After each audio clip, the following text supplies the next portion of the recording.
Tesla stock and SpaceX stock both surged today. If you're new around here, seeing Tesla stock up about 8.5% or more than $30 today might surprise you. SpaceX stock up over 7% might also seem surprising. You might be wondering, why did this happen? We'll get to that in just a second. First, in the interest of full disclosure, my current stock portfolio as I record this, 98.69% Tesla.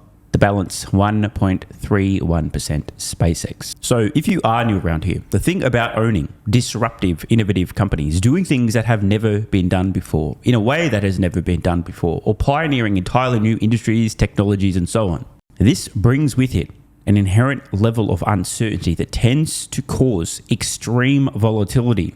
Wild swings up and down are par for the course with Tesla, and no doubt likewise with SpaceX. In general, seems to be a pretty good rule of thumb. The greater the uncertainty, the greater the volatility you can expect for the company's stock. Speaking generally, if there's broad agreement, consensus among all investors on a particular company, everyone knows the same things and expects the same things, there's no surprises, no unknown unknowns, no major divergences of opinions, expectations for future outcomes, typically the stock will probably be relatively stable.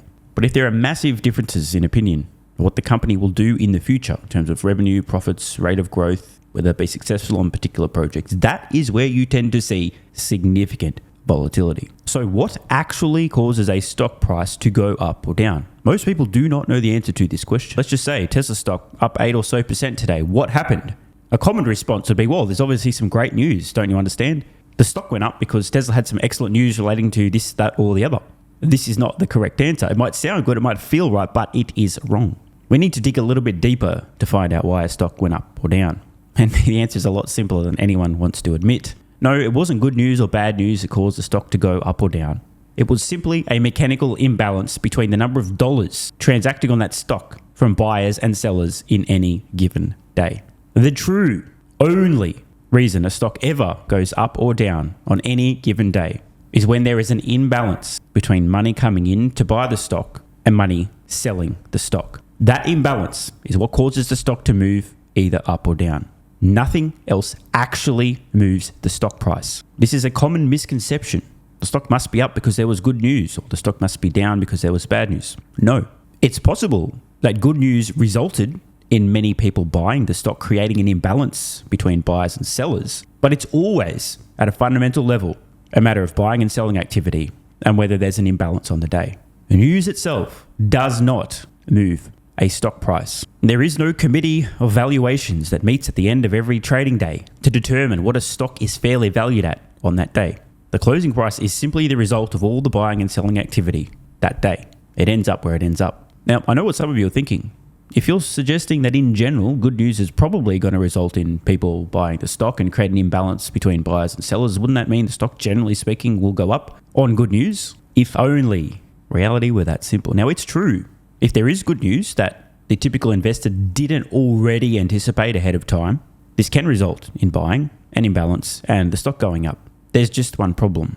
There are other buyers and sellers in the marketplace who may own or want to own the exact same company, some of whom have very deep pockets, and who individually, just based on their position alone, either selling a portion of or the entire position or buying, can override any other activity on a stock in any given day. Let me give you a really clear example. For those who don't know, Google currently owns roughly 7% of SpaceX. They bought their stake a little over a decade ago. It's got to be up roughly 200 times since. Maybe Google decides, you know what, owning 7% of SpaceX is great, but we'll be okay with 6%. Let's sell a little bit of our stake, just 1% of the total company. After all, we've made so much of a return on this. Time to deploy some of that cash for other opportunities, or maybe even paying a particular company for access to more AI compute. Dramatic pause. So we're going to sell a portion of our stake. We'll go down from 7% ownership to 6%. We'll do it in a single day because we're idiots. What kind of an effect might that one decision, which had nothing to do with any news, good or bad, it was just a decision internally at Google to reduce their stake, what could that do to the price of SpaceX stock? A single deep-pocketed seller. My brain is far too small to work that out, but you know what? My brain's big enough to know that Grok can do it for me. So let's see how Grok calculates this one big seller in a single day and how that affects the price of SpaceX stock. And yes, I do have a very important point coming, so stick with me. This really matters. 58 seconds of thinking later and we have a response. Now, for those that didn't catch the prompt, the starting assumption was a perfectly balanced day between buying and selling, except for this one additional seller, Google. This is to illustrate what this amount of selling could do if everything else was completely balanced. The net result here could plausibly push SpaceX stock down 3 to 8% in a single day. Now, an important caveat, obviously this is hypothetical. There's a lot of factors, but for the purposes of this illustration, to show the massive impact a single big transaction of either a buyer or a seller on a single stock can cause, is perfectly close enough. The bottom line here via Grok. This shows why large concentrated holders, and on the flip side, large buyers, can move prices meaningfully with a fraction of their stake. Small players, for example, someone holding 0.1% of a company, couldn't do nearly as much without leverage or coordination. So a stock's up or down a few percent in any given day. It's a $1 trillion+ market capitalization. What actually caused this multiple percentage move in the stock? And the answer would be billions and billions and billions of dollars of imbalance between buying and selling. That's all anyone can ever say with certainty.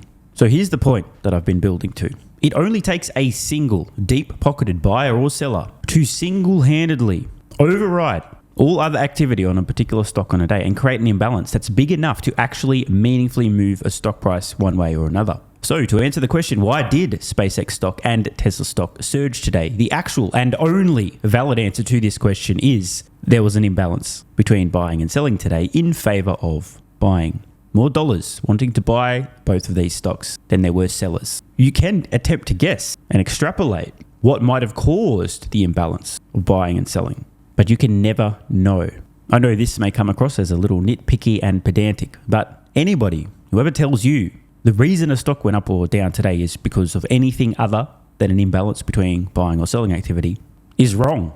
It's completely fine and reasonable to speculate as to what may have caused this imbalance. Maybe there was some news and a lot of people thought, oh, wow, I didn't realize that things were looking as good as they are. I might buy some of this stock because now I realize the future is brighter than I thought it was before. But unless you were to individually survey and get an honest response from literally every single person, institution, investor, pension fund, etc., that purchased or sold a stock that day and asked them what was the reason they made that decision, you're never actually going to know. So why did Tesla stock and SpaceX stock surge today? I don't know. You don't know.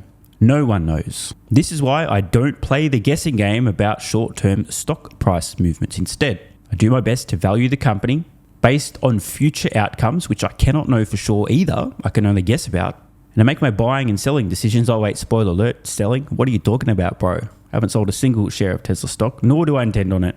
Likewise, SpaceX. But this is how I base my buying activity, not around what I think the stock price might do or might not do based on short-term news, information, and so on, but long-term, what do I believe the company will be worth in the future? What can I buy it for today? And is the difference between those two numbers meaningful enough to cover any uncertainty?